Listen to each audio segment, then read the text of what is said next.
안녕하세요, 여러분. 모모동의 심원장입니다. 오늘도 저와 함께 열심히 공부하실 준비가 되셨나요? 자, 오늘의 수업은 요양보호 강론 그 네 번째 시간이에요. 1, 2, 3회차 다 잘 보고 오셨죠? 네 번째 시간은 특히나 더 중요한 게 휠체어 사용 방법에 대해서 알려드릴 거예요. 체위 변경만큼 중요한 게 이동 도움입니다. 어르신들이 기본적인 욕구를 다 충실히 하시면서 지내실 수 있도록 해주는 방법 중에 이동도움, 그리고 이동도움 방법을 내가 잘 알수록 실질적으로 어르신들을 조금 더 편리하게, 편안하게 모셔드릴 수 있다는 거죠. 그래서 휠체어 사용 방법을 그림과 함께 준비했으니까요. 여러분들 집중해서 한번 살펴보시고요. 주변에 혹시 어르신들을 모시고 계신 분이 계신다면요. 부모를 부양하고 계시거나 혹은 다른 어르신들을 모시고 계신 분들 중에 휠체어 사용법이 궁금하시거나 이동 도움이 궁금한 분들 계시다면 이 영상을 같이 공유해 주시기를 부탁드려 봅니다. 자, 여러분들의 구독과 좋아요는 제가 강의 자료를 만들고 편집하고 녹음하는데 굉장히 큰 힘이 되거든요. 그러니까 구독과 좋아요 잊지 마시고 꼭 좀 눌러주세요. 네. 자, 그럼 첫 번째 이동돕기, 휠체어 이동돕기 한번 들어가 보겠습니다. 휠체어를 접는 법인데요. 먼저 잠금 장치를 하고 발 받침대를 올리고 시트를 들어 올린 후 팔걸이를 접는다예요.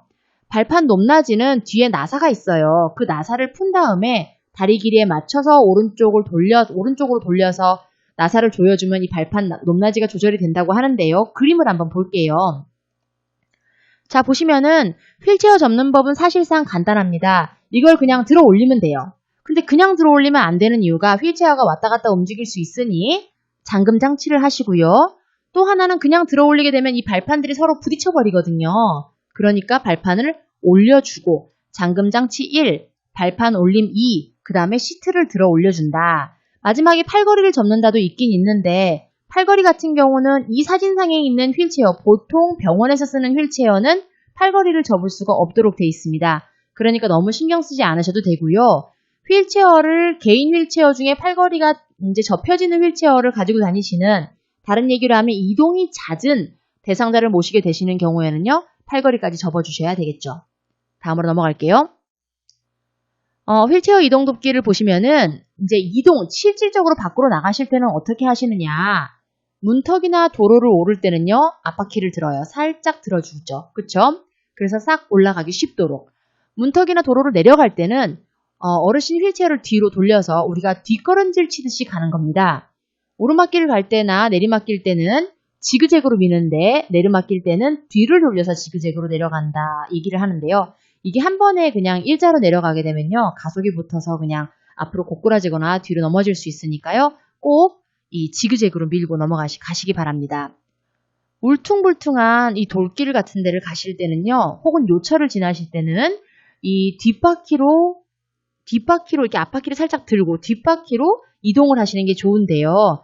이 뒷바퀴로 이동을 하게 되면은 바닥에 있는 어떤 울퉁불퉁한 이 요철들로부터 발생할 수 있는 진동을 덜 느끼신다고 해요. 그래서 그런 부분도 같이 생각해 주시면 좋겠습니다. 엘리베이터는 뒤로 들어가셔서요. 앞으로 밀고 나오시는 게 훨씬 더 편리합니다. 침대에서 휠체어로 옮기고 또 휠체어에서 침대로 이렇게 왔다 갔다 이동하실 경우에 역시나 건강한 쪽에서 휠체어를 붙이고 양발이 바닥에 닿도록 한 뒤 마비 측 무릎을 지지하고 건강한 손으로 휠체어를 잡게 한 다음에 대상자 몸을 90도 각도로 탁 회전해서 휠체어에 앉힌다. 사실 이거 글자로 잘 모르시겠죠? 빨간 색깔은 요 빨간 색깔, 보라 색깔은 요 보라 색깔로 제가 표시를 해놨는데 먼저 설명을 글자로 보인 다음에 그림으로 보여드릴게요. 휠체어에서 침대로 또 이동할 때는 건강한 쪽이 침대와 평행이 되도록 휠체어를 두고 휠체어 발 받침을 올린 다음에 대상자의 바닥을 지지하게 하고 이제 옮긴다라고 얘기를 합니다. 그림을 한번 보시면요. 좀 이해가 쉬우신데요. 자, 침대에서 휠체어로 옮길 때 건강한 쪽의 휠체어, 이쪽이 지금 이 어르신이 이 왼쪽 팔이 건강하신 거예요. 왼쪽이, 오른쪽 마비가 오신 거죠. 왼쪽 건강한 쪽을 휠체어 먼 곳을 잡습니다. 보이시죠? 그쵸? 그리고 휠체어를 침대에 붙여놓은 상태에서 자, 건강한 쪽이 여기를 잡아요. 그럼 틀린 그림은 뭐냐? 침대에서 휠체어로 이동할 때 우리가 이제 그냥 보통 도움, 이렇게 요양보호사 도움이 없으면 이제 혼자 계실 경우 보세요. 그냥 편하니까 내가 편한 쪽 팔을 잡겠죠. 이번에는 이분 같은 경우 이번에는 왼쪽이 마비된 걸로 지금 역할을 바꾸셨는데 왼쪽이 마비되니까 오른쪽을 쓸 수 있으니까 그냥 편하게 오른쪽 팔로 잡으신 거예요. 그럼 어떻게 돼요? 이렇게 앞으로 고꾸라져 버린다는 거예요. 그래서 실질적으로 이게 마비된 쪽이라면 이분 같은 경우에는 이 휠체어를 반대로 돌려놔야겠죠. 그래서 이 오른쪽 팔이 멀리인 휠체어 쪽을 잡게끔 지금 이것처럼 이 마비된 쪽에 휠체어를 두는 게 아니라 건강한 쪽에 지금 이것처럼 건강한 쪽에 휠체어가 오도록 해야 합니다. 꼭 기억하세요. 그림도 함께 기억해 주시고요.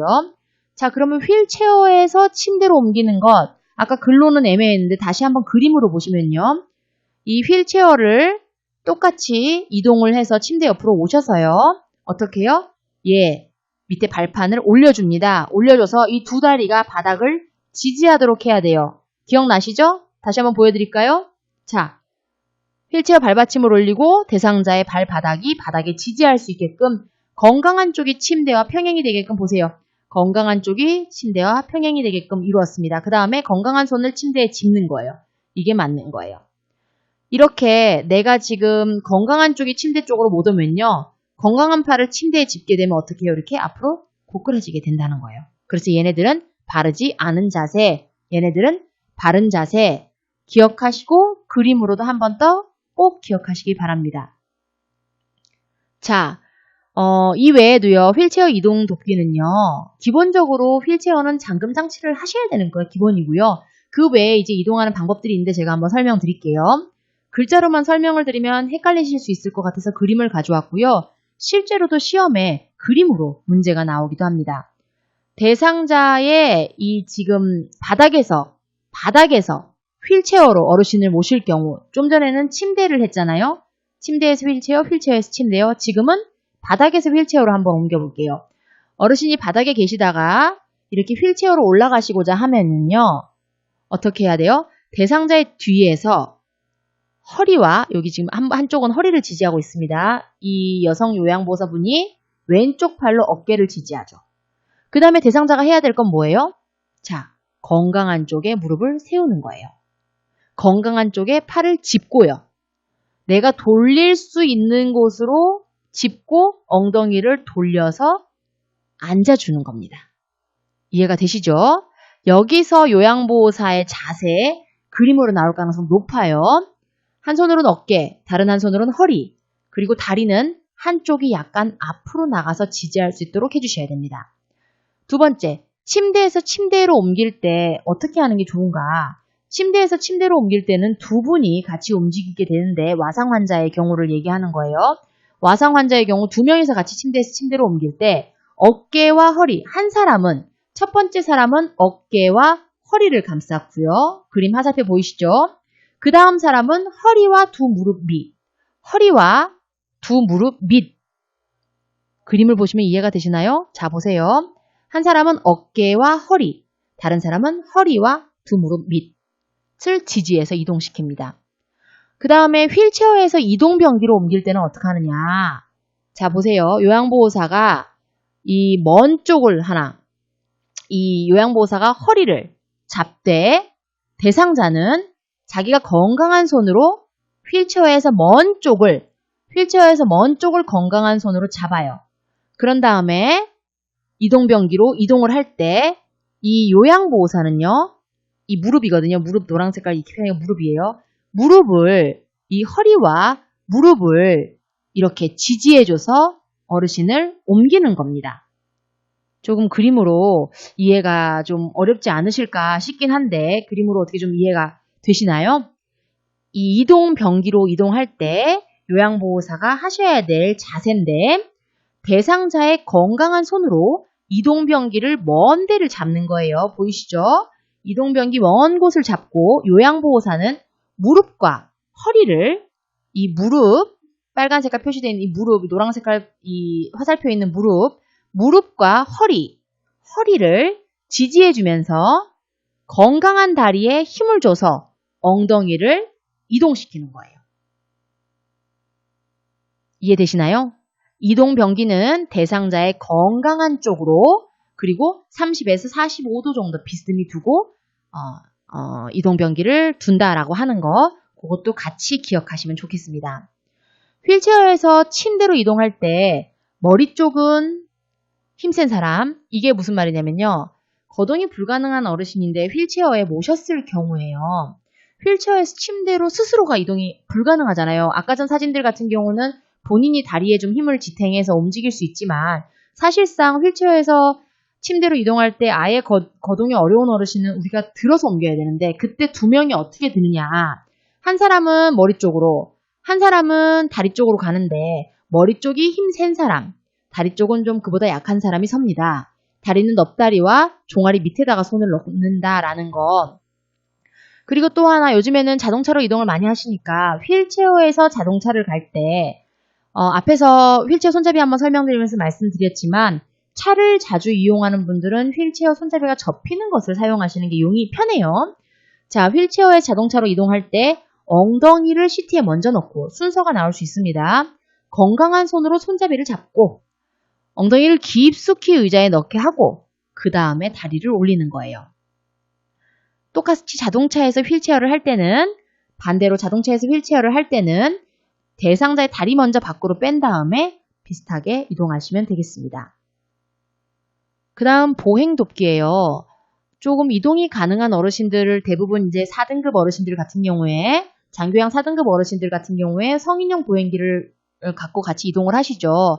성인용 보행기는 보행기의 팔꿈치가 약 30도 구부러지고 대상자의 둔부 위치로 높이로 두는 게 좋고요. 양쪽 다리 모두가 약한 대상자는 보행기 먼저 이동하게 하고 그 다음에 한 발, 그 다음 다른 발 형식으로 움직이고 한 다리가 약한 사람은 보행기와 약한 다리를 같이 움직이고 그 다음 건강한 다리로 움직이고 보행 시에는 항상 미끄럼 방지 신발, 양말 착용하고 너무 멀리 보행기를 두면 오히려 미끄러질 수 있으니까요. 보행기를 가깝게 당겨서 사용할 수 있도록 해야 됩니다. 자, 근데 이렇게 또 글자로만 보면 모르시니까 그림을 한번 같이 또 보도록 할게요. 보행기 이동할 때 어떻게 해요? 보행기를 먼저 이동하고 두 다리 다 힘이 없을 경우입니다. 보행기를 먼저 이동하고 그 다음에 한 발 이동하고 또 한 발 이동하고 이해되시나요? 보행기 먼저 이동하고 한 발 이동하고 다른 발 이동하고 그런데 만일 내가 한쪽 다리만 잘 사용하지 못한다. 그럴 경우에는요. 보행기와 이 한쪽 다리를 같이 이동하고 나머지 다리를 끌어오고 이런 형식으로 보행기를 이용하셔야 됩니다. 휠체어 같은 경우에 이렇게 성인용 보행기 같은 경우는 이렇게 이게 바른 자세예요. 근데 보통 병원 가면 다 이 자세로 취하고 계시죠? 자, 성인용 보행기 이용해 바른 자세로 옳은 것은 이렇다면 이 그림이 나온다면 당연히 틀린 게 나올 수 있겠죠. 자, 그 다음 넘어가 볼게요. 이동 돕기에 지팡이 한번 보겠습니다. 30도 정도 구부러지는 정도. 자, 요 팔 모양을 기억하세요. 대상자의 둔부 높이, 엉덩이 높이, 신발을 신고 섰을 때는 어떻게 해요? 손목 높이에 와야 한다라고 하는 거. 지팡이의 위치는요. 발끝에 한 15cm에서 15cm, 옆 15cm 앞 지점 이렇게 보면 요 정도가 지팡이의 위치가 됩니다. 이런 거 문제 나올 수 있겠죠. 쉬워요. 건강한 손에 지팡이를 쥔다. 지팡이를 쥐지 않는 쪽 옆에서 지팡이 찐분을 보행 보조를 할 때는 이렇게 지팡이를 쥐지 않은 쪽에서 겨드랑이에 손을 넣고 지지한다. 뒤에서 지팡이를 진 분을 지지할 때는 어떻게? 자, 요양보호사가 허리 부위와 어깨를 지지하셔야 되겠습니다. 그림에는 없습니다. 이 그림은 옆에서 지팡이를 쥔 어르신을 옆에서 보조할 때에 대한 얘기예요. 자, 이 그림에서도 보듯이 이 지점이 발끝 앞 지점이 이렇게 지팡이가 나와야 되는 지점이고 이 사진에서도 한 번 더 확인해 보실 수 있겠죠. 한 번 더 꼭 기억하세요. 자, 다음으로 넘어가서 이동을 돕는데 계단을 오를 경우에 어떻게 하느냐. 자, 보세요.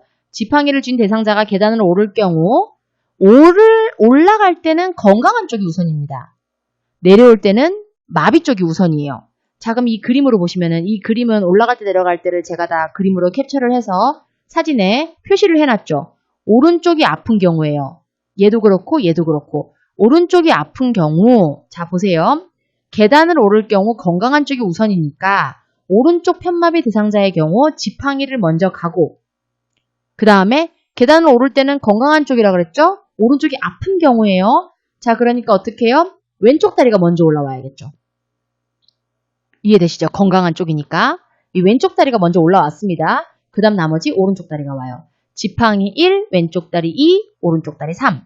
자, 그러면은 내려갈 때는 어떡하냐? 내려갈 때는 또 오히려 마비된 쪽이 먼저 내려가는 거예요. 그러니까 오른쪽 편마비였다고 봤을 때 지팡이 1, 그 다음에 오른쪽 다리, 마비된 다리 2, 그 다음에 왼쪽 다리, 정상적인 다리 3. 이렇게 된다는 거예요.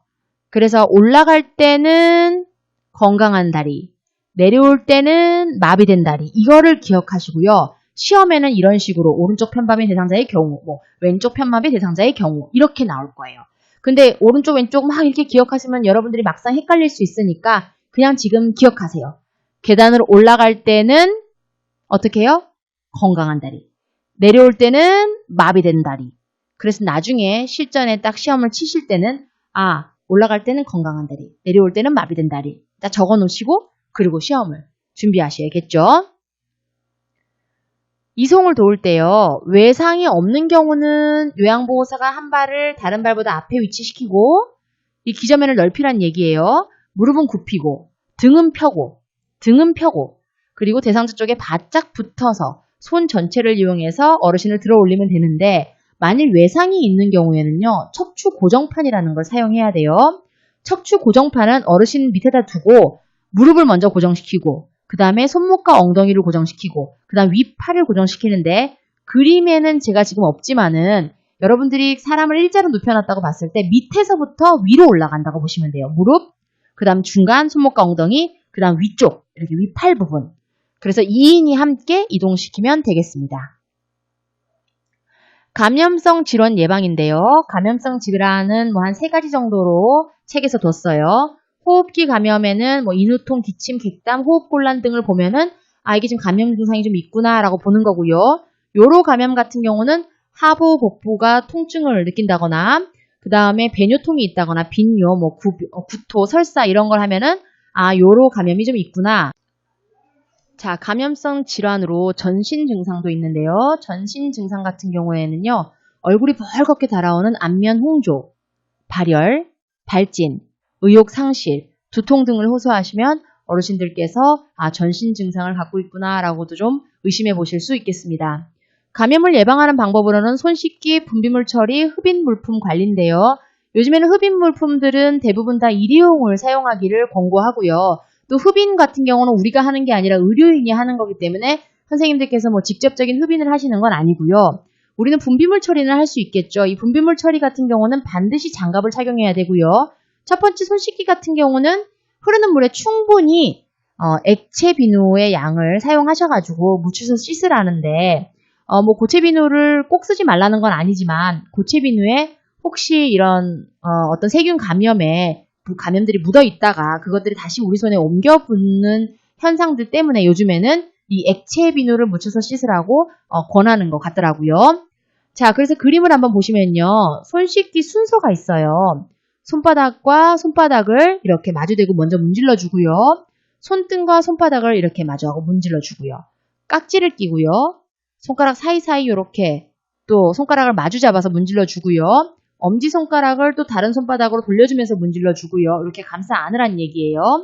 자, 그 다음에 손가락을 반대편 손바닥을 넣고 문지르면서 손톱 밑까지 깨끗하게 한다. 이게 1, 2, 3, 4, 5, 6인데요. 그림으로 예전에 한번 순서 나온 적 있습니다. 자, 손을 씻어야 되는 경우도 다양하게 있겠지만은 음식을 만지기 전후 가공 안 된 우유, 유제품 만졌을 때 그 외에도 다양하게 오염된 책, 돈, 키보드, 정수하지 않은 물, 먼지, 곤충 등등등 이런 것들을 만지고 나면 꼭 손을 씻어라 라고 하는 것도 기억하시고요. 복지연구 같은 경우는요. 내구연한이라는 게 있어요. 제가 옆에 내구연한이 있는 애들은 이렇게 숫자로 표시해 뒀으니까요. 한 번 더 숫자와 함께 기억하시고요. 복지연구는 대여도 가능하고 판매도 가능합니다. 1년에 연간 최대 160만 원까지 사용할 수 있고요. 이 160만 원은 본인 부담금 비용이 포함된 비용이라는 것도 함께 기억하셔야 될 것 같습니다. 그러면은 대여 보시면요. 대여 물품들은 전동 침대, 수동 침대, 그리고 경사로, 수동 휠체어, 이동 욕조, 목욕 리프트, 배회 감지기 등이 있습니다. 대여와 구매가 가능한 제품은 욕창 예방 매트리스가 있고요. 구매가 가능한 제품들은 이동 변기, 목욕 의자, 성인용 보행기, 지팡이, 욕창 예방 방석, 아까 매트리스랑 다른 거예요. 그 다음에 안전 손잡이, 미끄럼 방지 용품, 간이변기, 그리고 자세 변환 용구, 요실금 팬티 등이 있겠습니다. 옆에 가로쳐서 숫자가 없는 것들은 매년 구매 가능한 것이니까요. 그것도 같이 참고하시고요. 침대 같은 경우에는 침대 난간이 사고의 위험이 굉장히 많아요. 그래서 항상 침대에 누워 계실 때는 난간을 올려두셔야 되고요. 올리고 내릴 때 손이나 목이 끼지 않도록 주의하셔야 됩니다. 골절 사고 주의하셔야 되고요. 그리고 휴식 시에는 이 성인용 보행기 같은 경우는 꼭 잠금 장치를 해두시라는 얘기 꼭 나오고요. 안전 손잡이는요. 이걸 설치해 두시게 되면은 어르신들의 자립성을 높이는 장점이 있으니까요. 이 안전 손잡이는 그런 역할을 하는구나 라고도 함께 알고 계시면 좋겠습니다. 대여 구매 2개가 다 가능한 거는 욕창 예방 매트리스라는 것도 같이 한번 기억하시면 좋겠네요. 이게 최근에 바뀐 내용이거든요. 자, 또 넘어가 보도록 할게요. 안전관리 시 이거 뭐 크게 중요하진 않지만 문제만 보면 선생님들이 아실 수 있는 내용이지만 그래도 아주 짧게 가져왔어요. 화재 시 계단으로 피하고 바람이 불어오는 쪽에서 구조를 기다리고 젖은 수건으로 코와 입을 감싸고 낮은 자세로 있고 벽을 짚고 안 보일 경우에요. 안 보일 경우에 벽을 짚고 한 방향으로 밖으로 나와야지 방향 감각이 없는 상태에서 보이지 않는 상태에서 헷갈리지 않습니다. 수해가 발생한다면 물이 들어오는 쪽에 모래주머니로 물을 막고 전기 차단기를 내리고 가스 밸브를 잠그고 창문을 열어서 환기시킵니다. 태풍이 발생했을 때는요. 지하에 물이 들어올 수 있으니까 지하에서 나오고요. 모든 창문이나 이런 걸 잠근 후 창문에서 멀리 떨어진 곳에 머물고요. 지진이나 정전, 전기 사고도 각자 개별적으로 책을 한 번 더 살펴보시면서 예방하시기 바랍니다. 이런 부분은 사실상 뭐 크게 중요한 파트는 아니고 나오더라도 선생님들께서 충분히 아실 수 있는 파트예요. 자, 그래서 여기까지 이동도움 중에 그 중에서도 휠체어, 또 그리고 지팡이를 들고 이동도움을 할 때 우리가 어떻게 도와드려야 되나라는 파트를 한번 살펴봤습니다. 자, 여러분들 공부하시느라 너무너무 고생하셨고요. 이제 사실상 이렇게 신체 활동 도움까지, 이 이동도움까지 보셨다는 거는요. 저와 같이 책을 3분의 2 정도까지 보셨다는 내용입니다. 그래서 끝까지 많이 왔으니까요. 나머지 부분 좀 더 힘내서 열심히 해보도록 합시다. 수고하셨습니다.